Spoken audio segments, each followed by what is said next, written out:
I'm thrilled to be with you this evening to celebrate and discuss a remarkable work of art and to champion the power and vitality of storytelling in the 21st century. We're here to defend the right to speak freely across the globe, a right that none of us can take for granted. We are delighted to be in partnership with PEN US, PEN Canada, and English PEN. This event is supported by the Strand Bookshop in America and Indigo Bookshop in Canada. Victory City, Salman Rushdie's beautiful, powerful new novel, begins with a wounded little girl. The setting is southern India in the 14th century. In the aftermath of a battle, the widows of the defeated soldiers commit mass suicide by self-immolation. Pampa Campana's father died long before the war, but nonetheless, the 9-year-old's mother walks into the fire, and Pampa, whose story we will follow enthralled, watches as her mother's flesh is consumed. But in that dreadful moment, the spirit of a great goddess enters Pampa Campana, and her destiny is sealed. She will live for centuries. She will found a great kingdom, but her triumphs will be tempered by suffering, and her wisdom is the deepest understanding of loss. Salman Rushdie's 16th novel was completed before the dreadful attack that nearly took the author's life. We don't want to dwell on that attack tonight, but we wish him a continued speedy recovery and note that he has been a passionate defender of the writers, by which I mean all writers, right to speak their mind. Free speech is the whole thing, the whole ball game. Free speech is life itself. Those are Salman Rushdie's words. We agree, and know that he remains undaunted, as the publication of this marvelous novel proves. So tonight, we have with us two astonishing writers who understand as well as anyone the power of storytelling, its true magic, and its sometimes frightening power. And we will also have readings, which will bring this book brilliantly alive. So I will begin by introducing these remarkable writers. Margaret Atwood is a heroine. We could just leave it at that. The author of more than 50 books of fiction, poetry, and critical essays, her classic novel, The Handmaid's Tale, burst beyond its covers to become a long-running television series starring Elizabeth Moss. She published its sequel, The Testaments, in 2019, continuing through her remarkable prose our conversations about power, privilege, and how culture is constructed, dismantled, and remade. That book was a global #1 bestseller and won the Booker Prize. She is holder of honors too numerous to mention, but I will note that in 2019, she was made a member of the Order of the Companions of Honor for her services to literature. With books like the Penelopead and her Mad Adam trilogy, she has explored how myth-telling, as much as any factor in our lives, makes the world. Like Salman Rushdie, she has long been associated with PEN, the century-old organization that fights to defend free speech around the world. As she wrote when Salman was attacked last August, Rushdie didn't plan to become a free speech hero, but he is one now. Writers everywhere, those who are not state hacks or brainwashed robots, owe him a huge vote of thanks. And she is joining us from Toronto. We also have the wondrous Neil Gaiman, one of literature's great polymaths, a best-selling, award-winning author of books, graphic novels, short stories, and film and television for all ages, a cultural figure adored across genres. He is the first author to have won both the Carnegie and Newbery medals for the same work, The Graveyard Book, a transatlantic triumph. His work has been adapted for film, television, radio, and is, to me, distinguished by its ability to adapt to these new forms while somehow always remaining itself. The Sandman, his classic comic, appeared last year on Netflix as a wonderful television series starring Tom Sturridge. Other beloved television adaptations, executive produced by Neil, include American Gods, Anansi Boys, and Good Omens. I love the film of Coraline, released in 2009, as much as I love the wonderful book, and that's a rare distinction. He is a Goodwill Ambassador for the UNHCR, and he is also a professor in the arts at Bard College. He'll be releasing an album, Signs of Life, with Australia's 4-play string quartet later this year. He is called Salman Rushdie, one of the greatest writers of our age, and I am delighted that he is able to take part in this conversation, and he is joining us from New Zealand. I am in London, so we have quite the spread. One more introduction. I want to let you meet our reader tonight, who is Sarita Choudhury. Sarita is an Indian-British actress who has played numerous roles in films, television, and theater productions, including Mississippi Masala, Kama Sutra, A Tale of Love, A Hologram for the King, The Green Knight, and After Yang. Her TV credits include Homeland, Rami, and currently she's shooting HBO's Sex and the City revival and Just Like That. Her theater productions began with the British company Cheek by Jowl, where she performed Much Ado About Nothing, followed by various plays. We are really thrilled to have her reading Salman's work tonight. And we'll begin with a reading so you can encounter this novel. We will hear Pampa Campana's encounter with a great goddess, the one that changed her life forever. After the insignificant battle, surprisingly, there was an event of the kind that changes history. The story goes that the women of the tiny defeated kingdom, most of them recently widowed as a result of the no-name battle, left the fourth-rate fortress after making final offerings at the fifth-rate temple, crossed the river in small boats, improbably defying the turbulence of the water, walked some distance to the west along the southern bank, and then lit a great bonfire and committed mass suicide in the flames. Gravely, without making any complaint, they said farewell to one another and walked forward without flinching, nor were there any screams when their flesh caught fire and the stink of death filled the air. They burned in silence. Only the crackling of fire could be heard. Pampa Campana saw it all happen. It was as if the universe itself was sending her a message saying, open your ears, breathe in, and learn. She was 9 years old and stood watching with tears in her eyes, holding her dry-eyed mother's hand as tightly as she could, while all the women she knew entered the fire and sat or stood or lay in the heart of the furnace, spouting flames from their ears and mouths. The old woman who had seen everything, and the young woman just starting out in her life, and the girl who hated her father, the dead soldier, and the wife who was ashamed of her husband because he hadn't given up his life in the battlefield, and the woman with the beautiful singing voice, and the woman with the frightening laugh, and the woman as skinny as a stick, and the woman as fat as a melon. Into the fire they marched, and the stench of their death made Pampa feel like retching.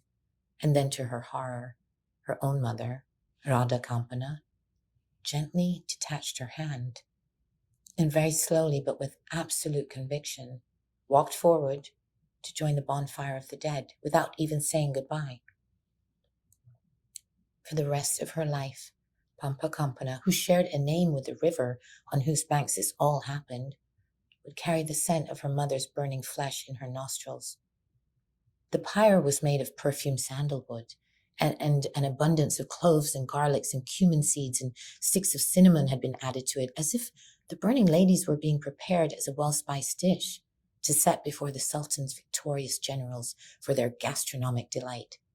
But those fragrances, the turmeric, the big cardamoms, the little cardamoms too, failed to mask the unique cannibal pungency of women being cooked alive, and made their odor, if anything, even harder to bear. Pampa Campana never ate meat again, and could not bring herself to remain in any kitchen in which it was being prepared. All such dishes exuded the memory of her mother. And when other people ate dead animals, Pampa Campana, had to avert her gaze. Pampa's own father had died young, long before the nameless battle, so her mother was not one of the newly widowed. Arjuna Kampana had died so long ago that Pampa had no memory of his face. All she knew about him was what Radha Kampana had told her, that he had been a kind man, the well-loved potter of the town of Kampali, and that he had encouraged his wife to learn the potter's art as well. So after he died, she took over his trade and proved to be more than his equal. Radha, in turn, had guided little Pampa's hands at the potter's wheel, and the child was already a skilled thrower of pots and bowls and had learned an important lesson, which was that there was no such thing as men's work. Pampa Kampana had believed that this would be her life, making beautiful things with her mother side by side at the wheel. But that dream was over now. Her mother had let go of her hand and had abandoned her to her fate. For a long moment, Pampa tried to convince herself that her mother was just being sociable and going along with the crowd, because she had always been a woman for whom the friendship of women was of paramount importance. She told herself that the undulating wall of fire, it was just a curtain behind which the ladies had gathered to gossip, and soon they'd all walk out of the flames unharmed, maybe a little scorched, smelling a little of kitchen perfumes perhaps, but that would pass soon enough, and then Pampa and her mother would go home. Only when she saw the last slabs of roasted flesh fall from Radha Kampana's bones to reveal the naked skull did she understand that her childhood was over, and from now on she must conduct herself as an adult and never commit her mother's last mistake. She would laugh at death and turn her face towards life. She would not sacrifice her body merely to follow dead men into the afterworld. She would refuse to die young and live instead to be impossibly, defiantly old. It was at this point that she received the celestial blessing that would change everything, because this was the moment when the goddess Pampa's voice, as old as time, started coming out of her 9-year-old mouth. It was an enormous voice, like the thunder of high waterfall booming in a valley of sweet echoes. It possessed a music she'd never heard before, a melody to which she later gave the name of kindness. She was terrified, of course, but also reassured. This was not a possession of a demon. There was goodness in the voice and majesty. Radha Kampana had once told her that 2 of the highest deities of the pantheon had spent their earliest days of their courtship near here, by the angry waters of the rushing river. Perhaps this was the queen of the gods herself, returning in a time of death to the place where her own love had been born. Like the river, Pampa Kampana had been named after the deity. Pampa was one of the goddess Parvati's local names, and her lover Shiva, the mighty lord of the dance himself, had appeared to her here in his local 3-eyed incarnation.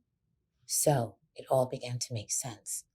With a feeling of serene detachment, Pampa, the human being, began to listen to the words of Pampa, the goddess, coming out of her mouth. She had no more control over them than a member of the audience has over the monologue of a star. And her career as prophet and miracle worker began. How does the opening of this novel set up the tale that Rushdie is going to tell? One of the things about it is it's set within a frame. The novel is told by a storyteller. The present author we hear on the first page is a spinner of yarns, as he describes himself. I wonder for both of you what that means for how you understand the kind of tale that is to come. Peggy, can I start with you? Sure. Well, spinner of yarns, that takes us right into the textile nature of literature. Text, textile, weaving a tale, spinning a yarn, and that takes us to the 3 fates and the Norns of Scandinavian mythology. So these threads of narrative, he's letting us know what kind of yarn it is, by having it in a frame, it removes us just a little bit, and we realize that this is going to be a fabulous tale. It is not going to be social realism. It is going to include other elements. So when we say yarn, we say, we assume that some of it is going to be kind of weird, wouldn't you say? And indeed it is. But I think it's a great opening because it sucks us right in, and that's what you want in an opening. You want to know what happens next. How is this going to play out? What do you reckon to that opening, Neil? I loved it. I love feeling you are in the hands of a master. You're in the hands of somebody who is just so assured, and you're being told something that you know is not true to kick off with, which is I am retelling a manuscript, and it's always such a lovely and these days very outdated way of beginning to say, I'm not actually making any of this up. I'm just telling, we have here the manuscript. Probably the last time it was done with some aplomb, I would say, is very upside down, would have been The Princess Bride. And Salman, like the storytelling of The Princess Bride, understands that he's allowed to skip the boring bits. And so you get this lovely feeling that the storyteller is going to tell you, here we have something that is longer than the Ramayana.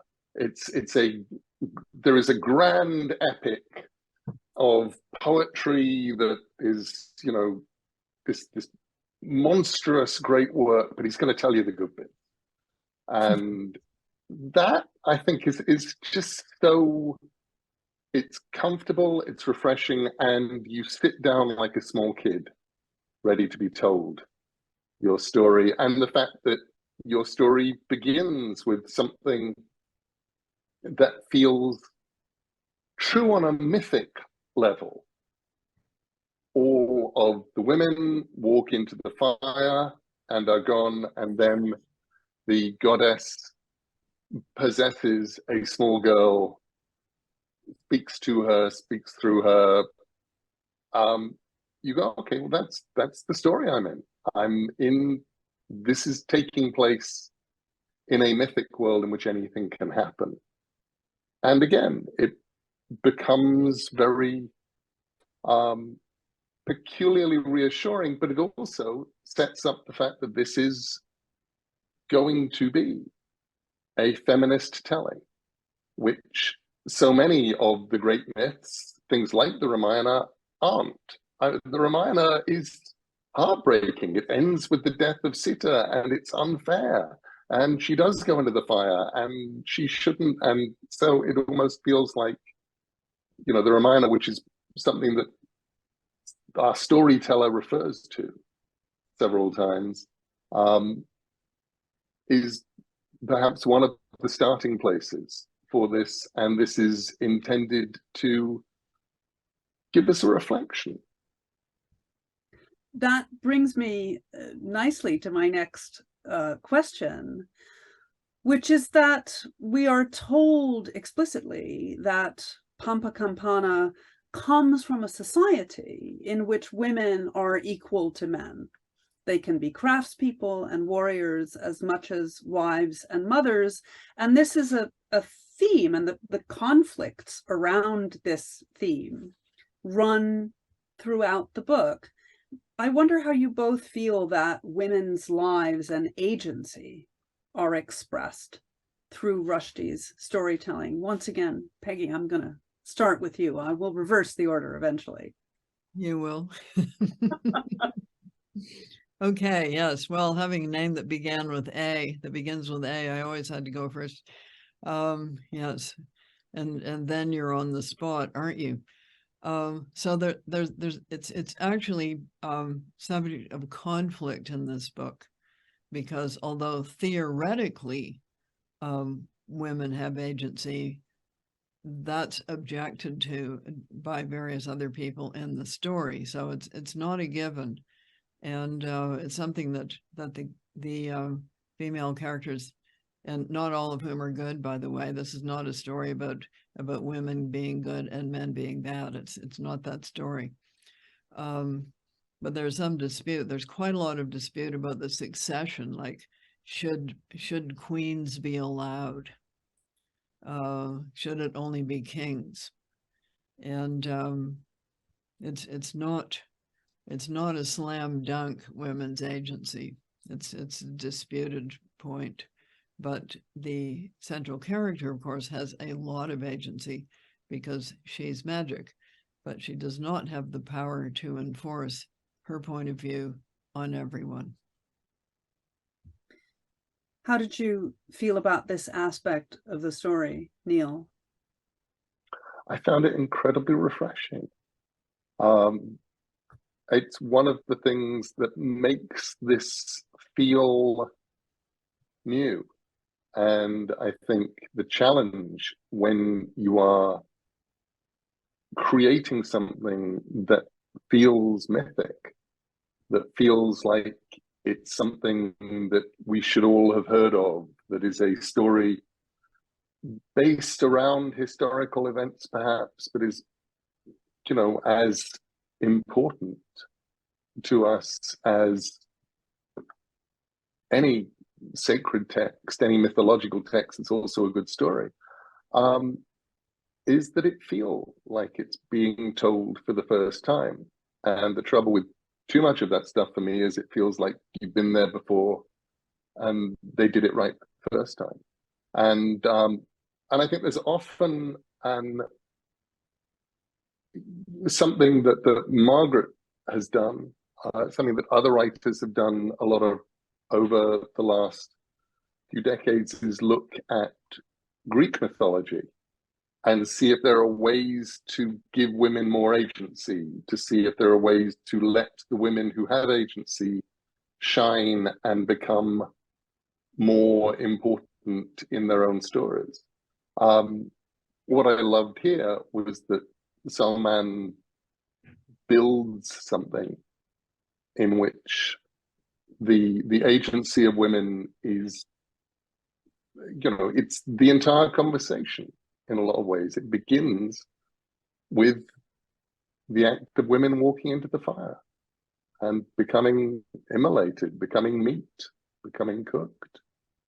And then we begin a new chapter in civilization, one that didn't happen, but one that could have done.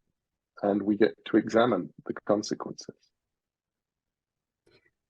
It's very interesting what you say, one that didn't happen, that could have done. It makes me think of my first question about framing, which is one of the strengths of this whole novel is I'm fascinated by this framing device that looks you in the eye and says, I'm telling you this story, and it's my story to tell you. But to me, that also offers the possibility that there could be another version. There are other versions that we're not hearing. I wonder if that has any resonance with either of you. Well, you know, the Ramayana, which is, I think, a key text in this. One of the joys of the Ramayana is there are 1,000 Ramayanas. There are different plots. There are different stories. The Sri Lankan one, you know, the demon king is much more of a hero than he is in many of the Indian ones. It's a story which has many tellings. Whereas here we are being explicitly told that what we have is a document written, dictated by the gods, sometimes handwritten, sometimes dictated by a 247-year-old woman who really did live a long time ago, which is, of course, one of those lovely places where you come in and go, well, is this true? Is it something else? And so the implication that you are being told bits of story is always that there is other story. But then Salman nips in as narrator continually through the thing, and will say things like, you know, these two adult sons have not been mentioned anywhere in the text before now, and I don't know if they just appeared suddenly, or if they'd been around for ages and they just hadn't done anything worth writing about. And so you are continually reminded of the storyteller's art. Peggy. Yes, what? I just wondered if you had anything to add about the idea of the alternative story. Yeah, so that any pre text storytelling, so in oral traditions, there's always more than one. So there's a lot of stories, for instance, about Penelope that don't get into Homer for a pretty good reason. It's because they're scandalous and he doesn't want a scandalous Penelope, but these stories were going around. And there's with every one of these great figures, as Neil will know perfectly well, there were alternate versions, depending on where you were, because each locality had a version that favored them naturally. So yes, it's pretty standard, and using frames and indeed multiple frames always leaves the question open. I'm thinking of The Turn of the Screw. What is the truth about that? You have the governess's story, you have the gentleman sitting around after dinner being told the story. What is actually true? We end up not knowing. That's why it's such a skillful tale. But back to female agency, I wonder whether it has occurred to either of you that one of the stories being channeled is The Wizard of Oz. I'll leave you with that. Yeah, and Salman has written a wonderful essay about The Wizard of Oz too. I know it's one of his favorite films. So yes, I will admit I did see it peeking out from behind the curtain, I will say. So the good witches, the bad witches, the flying monkeys, the transformations, and the female agency. Now we're going to have our second reading from Sarita, which is about the creation of a great city. After they had come to the designated place and scattered the seeds, their hearts filled with great perplexity and just a little hope, the two Sangama brothers climbed to the top of the hill of large boulders and thorn bushes that tore at their peasant clothes and sat down in the late afternoon to wait and watch. After no more than an hour, they saw the air begin to shimmer as it does during the hottest hours of the hottest days. And then the miracle city started growing before their astonished eyes. The stone edifices of the central zone pushing up from the rocky ground, the majesty of the royal palace and the first great temple too. This was forever after known as the underground temple because it had emerged from the place beneath the earth's surface. And also as the monkey temple because from the moment of its rising, it swarmed with long-tailed gray temple monkeys of the breed known as Hanuman langurs, chattering amongst themselves and ringing the temple's many bells, and because of the gigantic sculpture of Lord Hanuman himself that rose up within it to stand by its gates. All these and more arose in old-fashioned splendor and stared down toward the palace and the royal enclosure spreading out at the far end of the long market street. The mud, wood, cowshed hovels of the common people also made their humble way into the air at the city's periphery. A note on monkeys, it may be useful to observe here that monkeys will play a significant role in Pampa Campana's narrative. In these early verses, the benevolent shadow of mighty Lord Hanuman falls across her pages, and his power and courage become characteristics of Bisnaga, the real-life successor to his mythical Kishkanda. Later, however, there'll be other malevolent monkeys to confront. There's no need to anticipate those events any further. We merely point out the dualist binary nature of the monkey motif in the work. In those first moments, the city was not yet fully alive, spreading out from the shadow of the barren bouldered hills. It looked like a shining cosmopolis whose inhabitants had all abandoned it. The villas of the rich stood unoccupied, villas with stone foundations upon which stood graceful pillared structures of brick and wood. The canopied market stalls were empty, awaiting the arrival of florists, butchers, tailors, wine merchants, and dentists.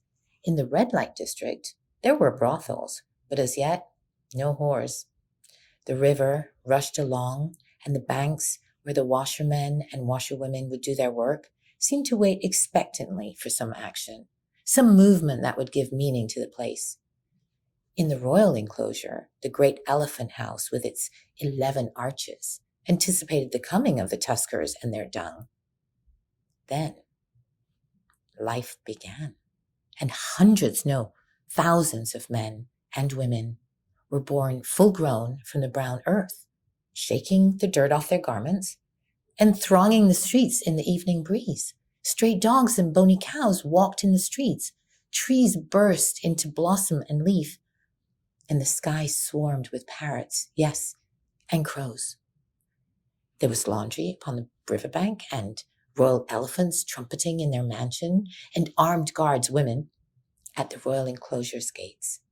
An army camp could be seen beyond the city's boundary, a substantial cantonment in which stood an awesome force of thousands more newborn human beings, equipped with clattering armor, weapons, as well as ranks of elephants, camels, and horses, and siege weaponry, battering rams, trebuchets, and the like. This is what it must feel like to be a god, Buka said to his brother in a trembling voice. To perform the act of creation, a thing only gods can do. I would like to ask a question I think most readers will want an answer to. Probably many of the people listening to this, the book has only just come out, won't have had a chance to read the novel yet. So I want to ask you straight out, what excited you most about this novel? And what did you think about the character of Pampa Campana in particular? I want this to be an enticement to this book. And now, Neil, I'm going to start with you. I think that for me, the first thing that excited me was I had not read this book before. And I am old enough now, and I have read enough books that most books come with a feeling of familiarity. And I love that this didn't. I love that, given the number of books that Salman has written, it felt fresh.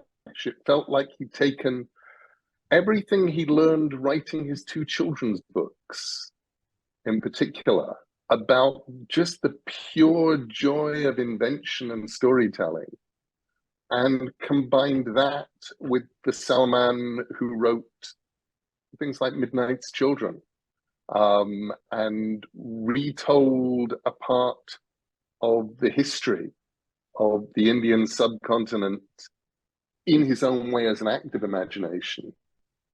But those two things fuse to create something absolutely new. And I was surprised when looking at one of the descriptions of Victory City to see it described as magical realism, because I thought I understood magical realism, and I wouldn't ever have put it in that category, any more than I would have said this is Salman Rushdie's great fantasy novel, because it isn't that either. It's it feels like an act of mythic creation and of delight in story that is designed to make us think about what words are, and to make us think about how stories last, and last long after the heroes and the villains are gone. last long after the countries in which they happened have ceased to exist, long after so many things, we still have the stories. We can still tell stories, whether of Robin Hood or Penelope. And that, I feel like, is what's really being celebrated, which means that it feels incredibly appropriate for us to be here celebrating freedom of speech, celebrating Salman's continued support for free speech that he's, almost given his life for over the years and most recently. And it's part of what this story is all about, and an integral part of it. What about you, Peggy? How would you entice people to read this extraordinary book? Well, this is a hall of many doors, and one leads to another, leads to another, leads to another. And the magic part is that you want to keep turning the pages. I know we say page turner sometimes in a slightly disparaging way, but if you don't turn the pages, you don't come to the brilliant thought on page 119, do you? Because you don't finish. So it is an alluring book, and then it lures you on. And it is an endlessly inventive book. And it does, over to the side, there's a little sidebar that says, creation is sooner or later going to involve destruction too. The city being created out of seeds reminded me of the sowing of dragon's teeth, which I'm sure it reminded you also, Neil, that there are these magical moments when something is put into the ground and instantly out come people. And in this case, a city arises. And are we also in the land of Merlin building Camelot with music, indeed.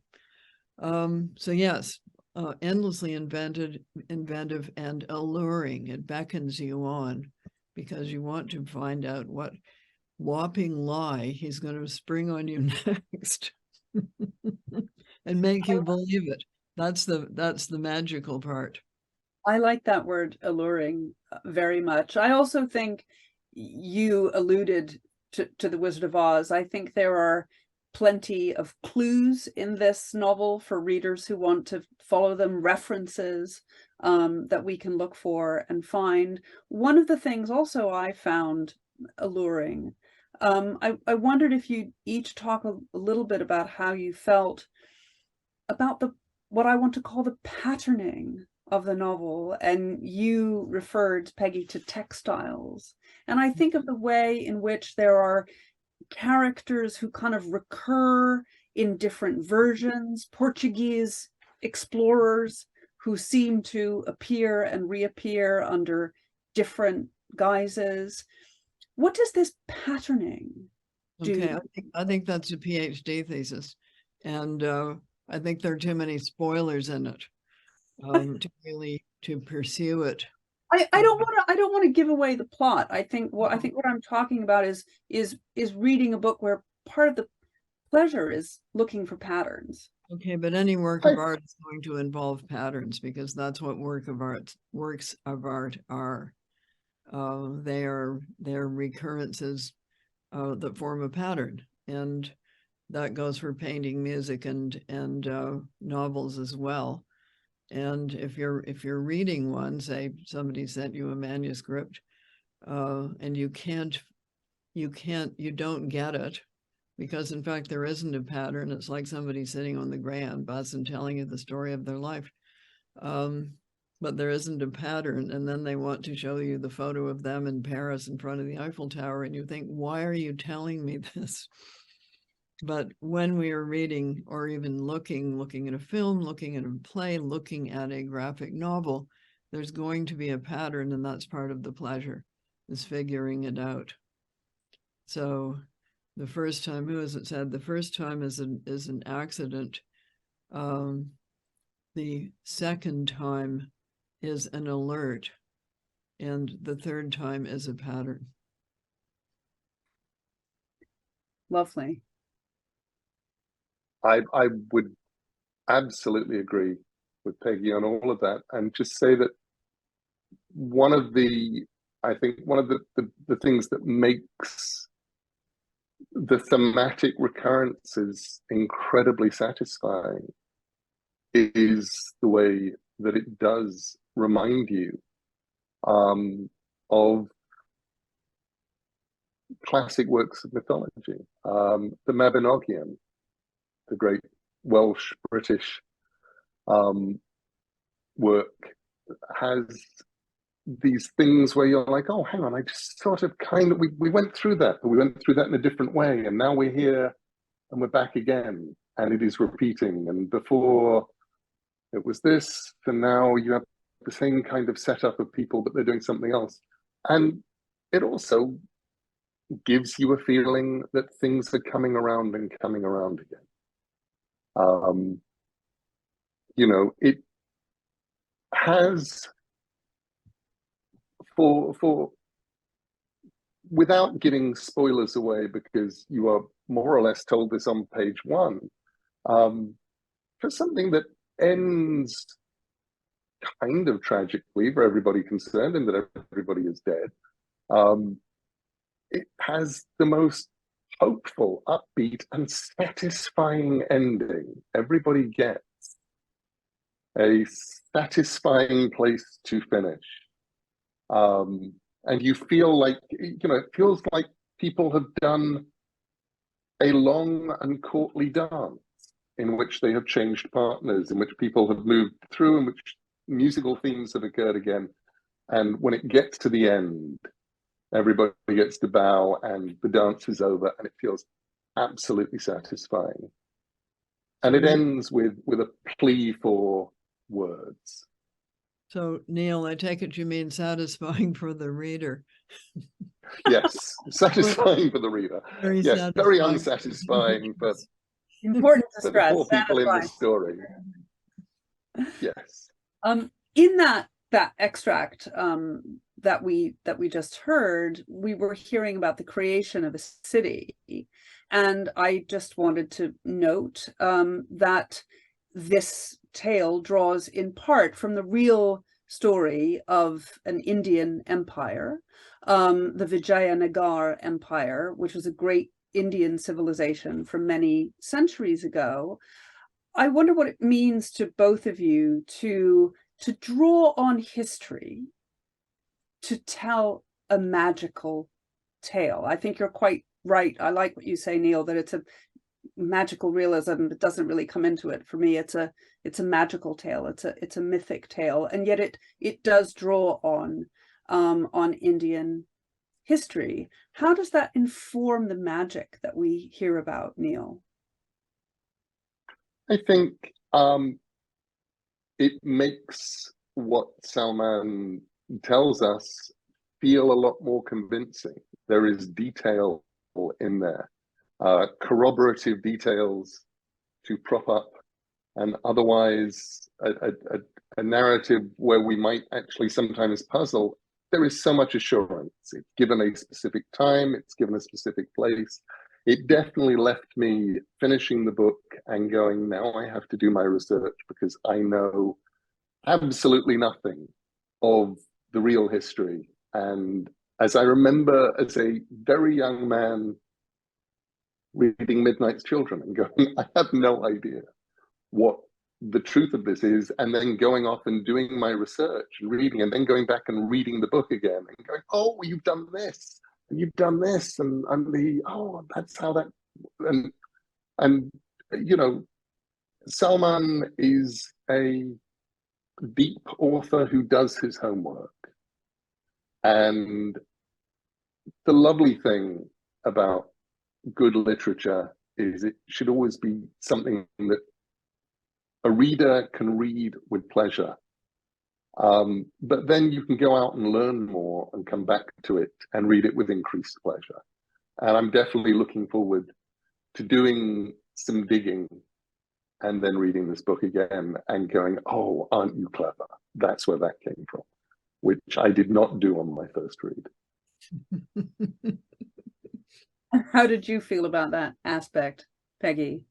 Well, dare I mention Game of Thrones, which is based on two chunks of history, one being 14th century France and the other being the Wars of the Roses, both of which were political struggles and attempts to get hold of the crown. And this seems to me, part of it anyway, is in the same world. So real histories rendered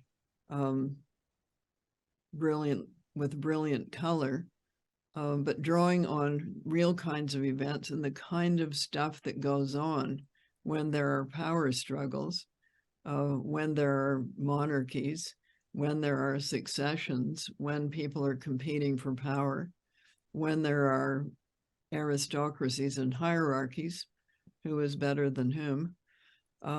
So very much in the real world as it has been lived, because when you read history, it's of particularly tumultuous eras. That's what goes on. So psychologically, it seems to me quite true. Flying monkeys aside,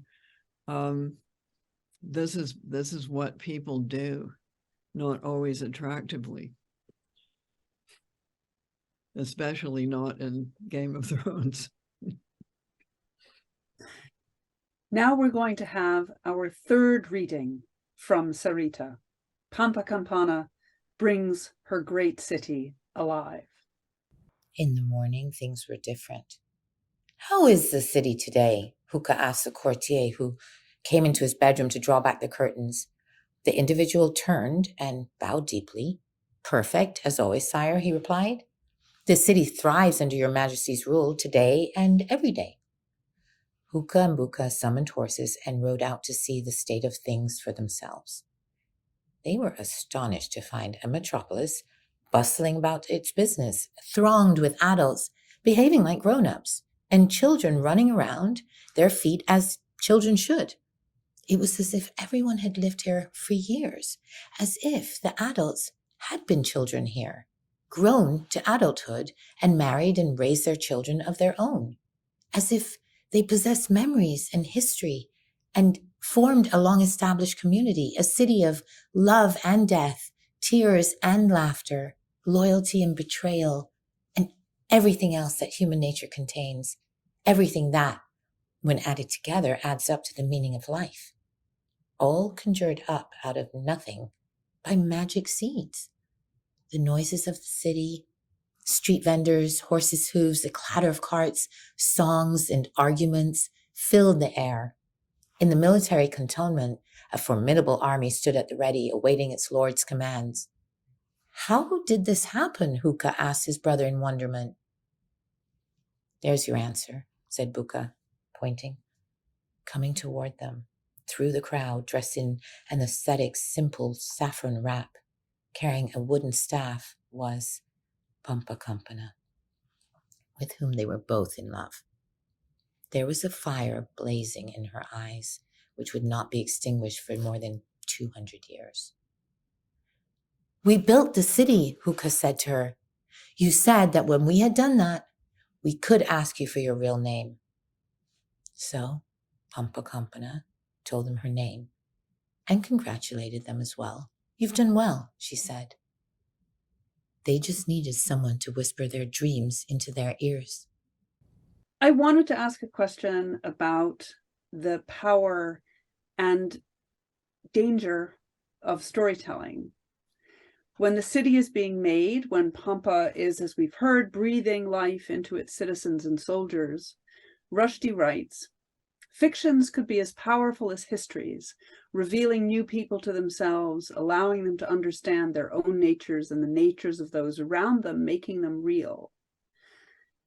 I wonder, looking at the world around us, are there dangers to that we can see in that world? Because stories create truth, and then people take those stories and run with them. Peggy. Right. Well, the word for story and the word for history in Italian are the same. And in English, of course, we tell children, don't tell stories, meaning don't tell lies. So yes, we have seen many examples of stories being put out there that aren't true. Maybe we're going to see a turn back to a distinction between belief and fact, but how people understand the world has a lot to do with how they then act in it. And if their understanding of it is not, in fact, based on truth, you're going to get some pretty strange things. When you see people putting out false stories in order to influence other people to act in a certain way, that's called propaganda. So the dark side of this wonderful, magical aspect of story is, in fact, sinister propaganda. Is it not? Neil, what do you make of that? The power and the danger. Both of you are such powerful storytellers too, of course. So it's quite something to have at your fingertips. The power of stories is that they last and they influence and they persuade. The danger of stories is that they're not true. Anybody who has ever had a conversation with an academic who's really, or scientist, somebody who's at the top of their field, and you say, now, it is true though that so-and-so, and you say your thing from history or from sociology or from science, and they always pause and they go, well, it's not quite that simple, really. And they start to explain why the version that you know or thought you knew of whatever it is being talked about is kind of simple, because yes, there's this and that, but there's also this and that. And you realize that people are big and complicated and life isn't stories. But stories motivate us. Stories send us to war. Stories kill us. People live and die for stories. And we've watched an awful lot of over the last 4 or 5 years, I think especially, of just people being motivated by stories and by simple stories. And no point where anyone can go, well, that thing that you believe, it's kind of true, but it's a lot more complicated than that, and let's talk about that. Or that thing you believe is not true, and there are people who've been working very hard to make you believe that thing that is not true is true, whatever. So it's, you know, we build our lives on stories. Salman Rushdie was motivated by a story, motivated by lots of stories. And we cannot forget that either, that stories are as dangerous as they are liberating. We learn very early on in this book that Pampa Campana lives a very long life, 247 years, not quite 250 years, thanks to the blessing of the goddess, which is not strictly speaking either a blessing. It's a very complicated blessing. It's a curse as well. What does that mean for this character within the story? And I wonder how you think Rushdie wants us to think about human and historical time through this device. Peggy? Well, I think he wanted to show the beginning and the end. And in order to do that, in order to center that on one person, you would have to have them live a very long time. But he also, because he's a smart, well-read person, he would be aware of Rider Haggard She, who had lived, what, 1,000, 2,000 years by the time we get the story. Galadriel in Lord of the Rings as well, and naturally the long-lived woman person who is the Sibyl of Cumae, who, and I would say one of the kernels in this story is her, because what does she say? She says at the end, nothing will be left of me but words, and by my words I will be known. So she also had a blessing from a god. Beware the blessings of the gods. They always leave something out. So she got long life, but she didn't get eternal youth. Pampa Campana gets both, but her eternal youth is just the appearance of youth. She gets, no spoilers, but she doesn't remain young on the inside. Her spirit does not remain young, and that can be a great burden. You also have to ask, there's something vampiric about it. So people who live unnaturally long, there's something quite sinister about that. Neil? I think it's also something that you start to feel as a human being, especially as a human being and a storyteller, when you've been knocking around for a number of decades, is you start to go, well, things are so much more interesting if you get to follow the whole pattern. And in order to follow the pattern, you need somebody there following the whole pattern.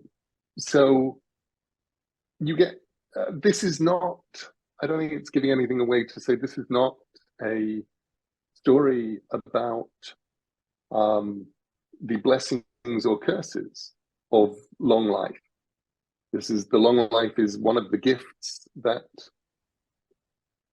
the goddess has given her, along with, knowing magically how to write, along with all of the glorious magic that she does and knows and understands. The long life is part and parcel of that. But it does feel like this is a story of the rise and fall of a very small empire. And in order to follow there is an enormous joy in watching dynastic stories play out. Peggy mentioned Game of Thrones earlier.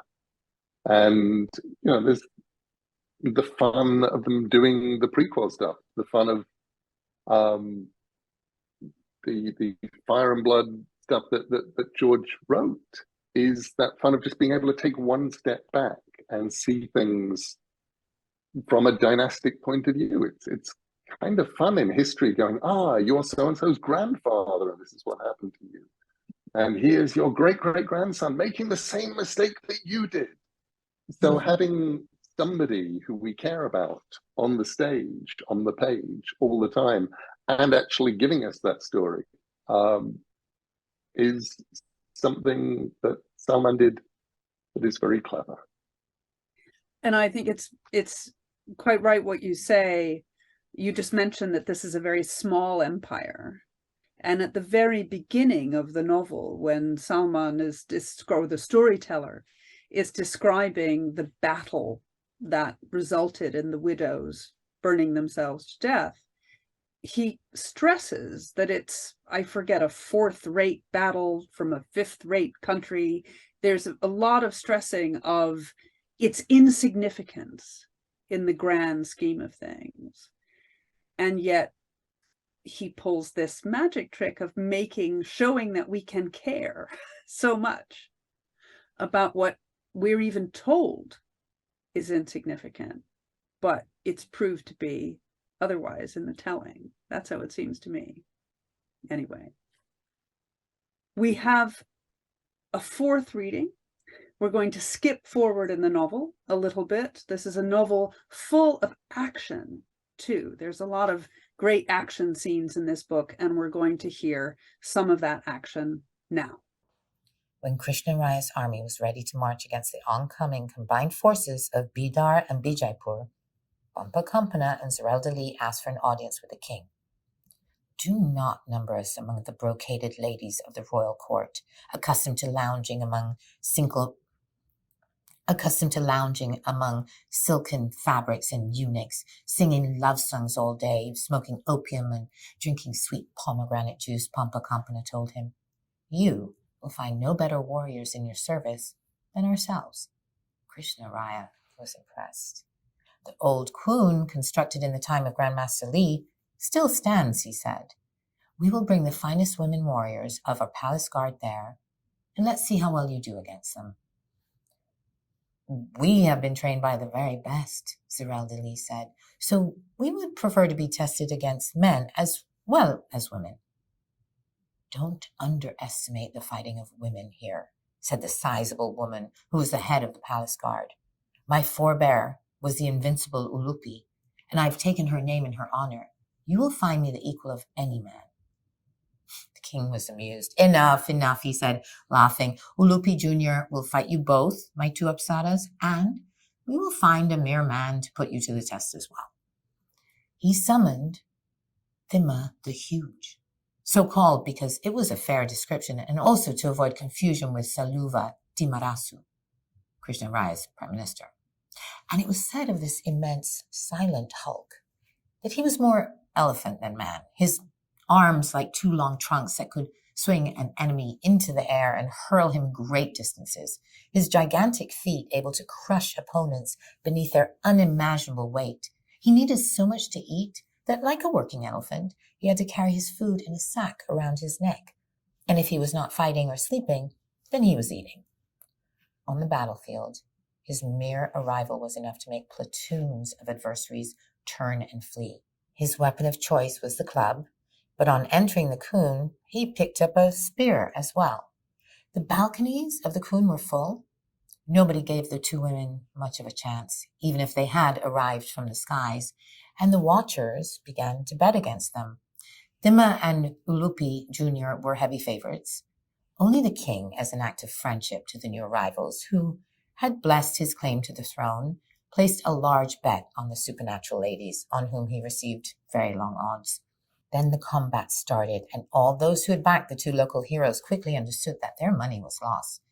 The spectacle of the two Apsaras whirling up into the air to attack their opponents from above, running up the walls and along the rooftops of the Kuns to dive down, attack, and retreat again, was dizzying, not only to the spectators, but to their opponents, who were soon reduced to standing back to back in the center of the Kuns' fighting arena, swinging and lunging at empty air.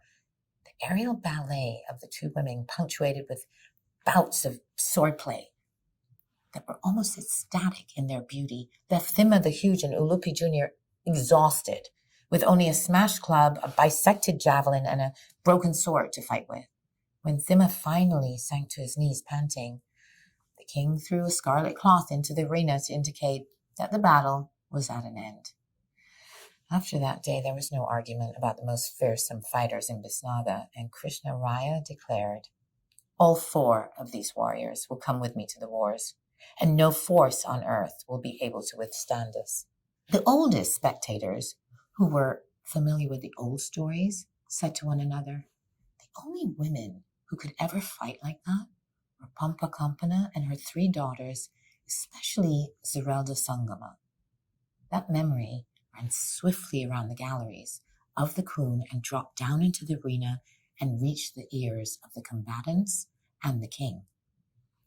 Then call me Pampa Kampana, said Pampa Kampana, and I will be her second coming, or to be precise, her third. And call me Zarelda, said Zarelda, and I'll be that great lady reborn. The gold coins Krishnaraya had won by betting on these two women were used to buy food to distribute to the poor.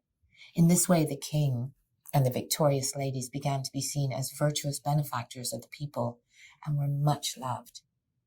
It's a new age in Bisnaga, people began to say. And so it proved to be.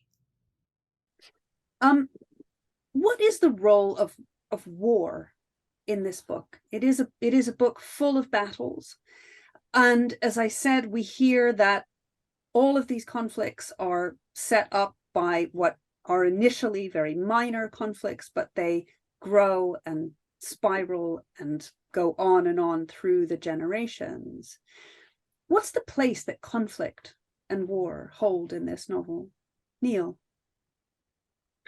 I think it's very important for the novel that the first two lords, the king and his brother of our city, of Victory City itself,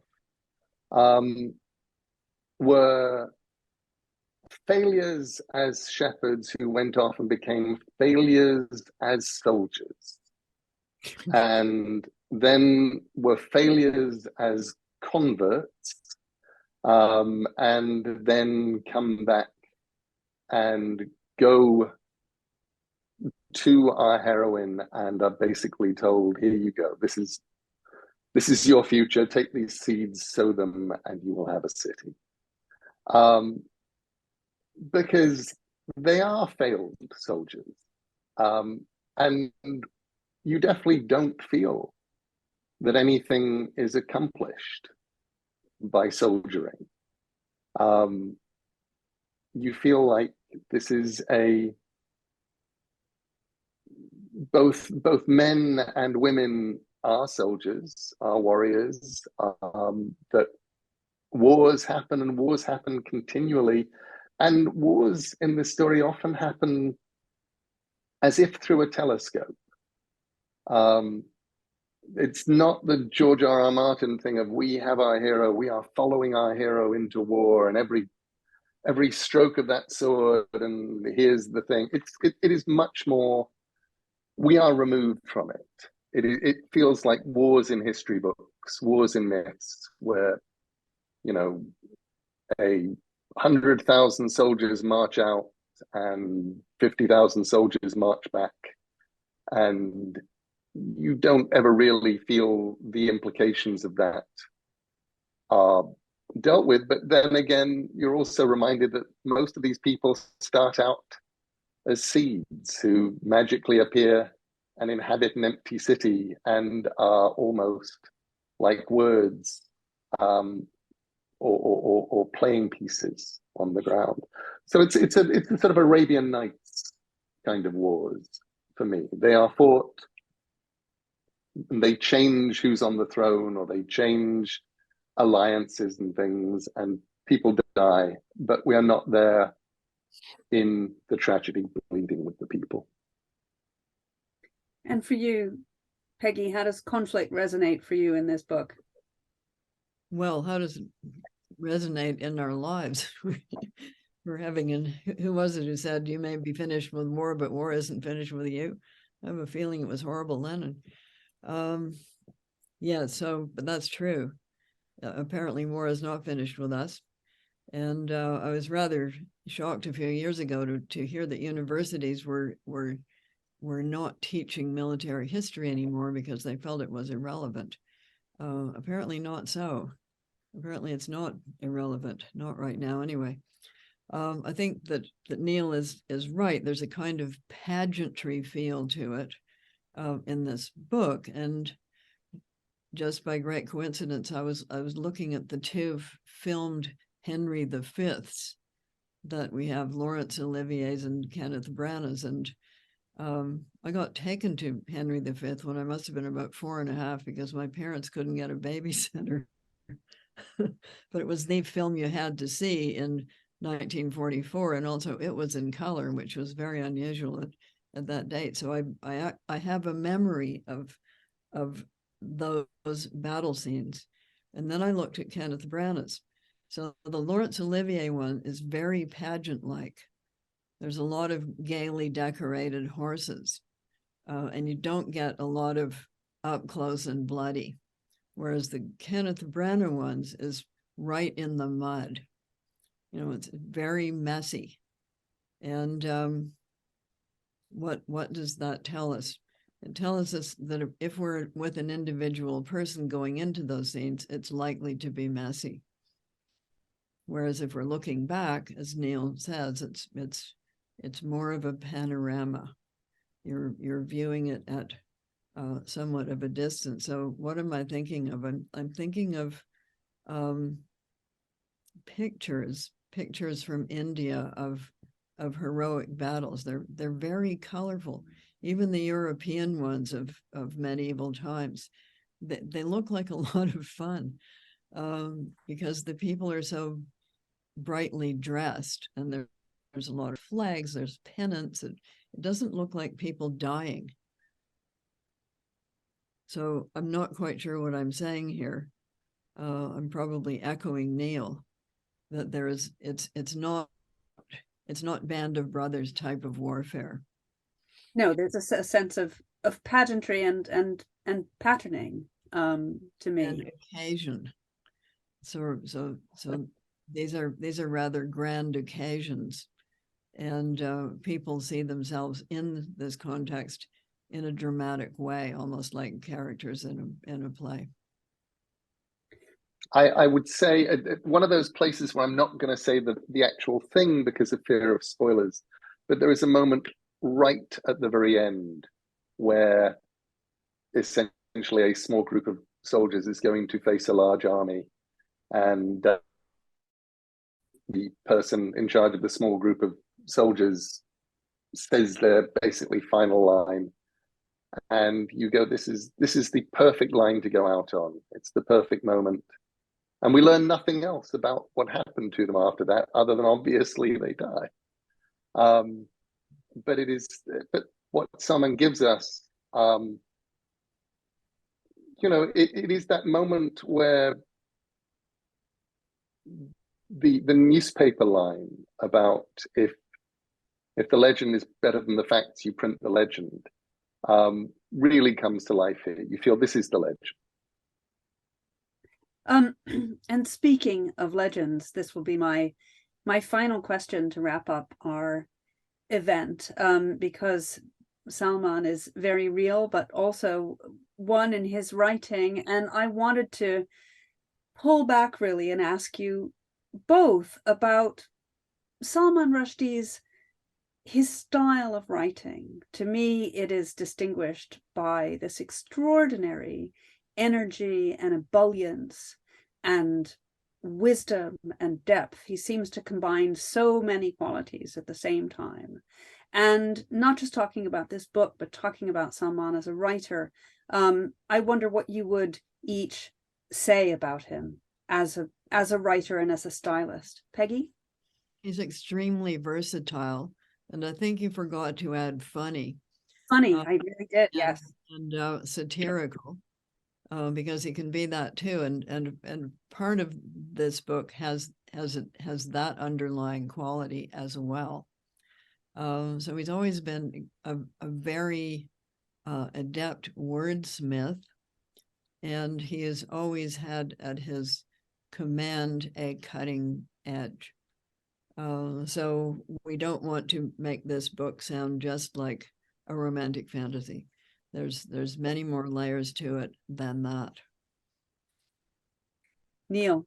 I was going to mention the humor, which is something that has always been there. With Salman as a person in the years that I've known him, you are immediately smiling in conversation because he will say something that will make you smile, and his wit and his intelligence are always there. This time I felt like the humor was absolutely allowed to run free. Sometimes you feel like Salman keeps it within. There are novels, and as Peggy says, he is a stylist of many. He's incredibly versatile. There are so many different arrows in his stylistic quiver. This time, he lets you smile, and you actually get a feeling of huge-heartedness, as if the writer is smiling. The writer finds these people funny. The writer finds what humanity is doing. amusing, and is actually willing to look at terrible things from enough of a distance to go, yes, this awful thing is happening, and this is what human beings do. And actually, if you take one step back, it's almost funny because it's human beings, and that's what they do. And that, I think, is, for me, my takeaways from the book were of color, of pageantry, of life, of history, and enormously all the way through of humor. And I think another word I would use, and I think of it from what you say, from what both of you say, but what from you just said, Neil, is a great generosity. There's an enormous generosity of spirit in this humor, in this observation, in this way of looking at stories and humanity. In wrapping up this event, I also would obviously like to thank you, Margaret Atwood, and you, Neil Gaiman, for your generosity in giving up your time to talk about this wonderful novel, Victory City by Salman Rushdie. We have been thrilled to have this opportunity to discuss it, and I know that if you haven't read it, you will enjoy it and love it as much as we have. Thank you both so much, and thank you all for listening. Thank you, Erica. Thank you so much, Erica.